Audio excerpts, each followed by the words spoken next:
সুপ্রভাত বন্ধুরা, সেই সঙ্গে জানাই শুভ দোলযাত্রা। প্রতিবারের মতন এবারও আমাদের বাড়ি সত্যনারায়ণ পুজো হচ্ছে। এদিকে মা খিচুড়ি বসিয়ে দিয়েছে, বেশ অনেকটাই দেরি হয়ে গেছে, যার জন্য মা রান্না বসিয়ে দিয়েছে খিচুড়ি, ফুলকপির তরকারি, বেগুনি আর আমের চাটনি। এদিকে ঠাকুরমশাই পুজো করছেন, পুজোটাও হয়ে গেল, আমার অঞ্জলি হয়ে গেছে। এবার হোম হচ্ছে। শুনেছি নাকি হোমের আগুন যতটা ওঠে তত বেশি সংসারের আয় বৃদ্ধি এবং শুভ হয়। তো যাই হোক, ঠাকুরমশাই হোম করছে।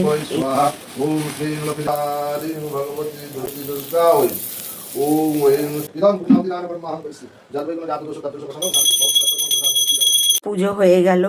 এদিকে দেখো বেলাও হয়ে গেছে, সবার বাড়ি প্রসাদগুলো দিতে হবে। আমি প্রসাদ বাড়ছি, মেয়ে অবশ্য গিয়ে দিয়ে আসবে। আজকে আবার গ্রহণ লাগবে, তার আগেই ভাবছি প্রসাদগুলো সবাইকে দিয়ে দেব। তো প্রসাদ দেওয়া হয়ে গেছে, মাকে খেতে দিয়ে দিয়েছি। ভিডিওটা দেখার জন্য ধন্যবাদ।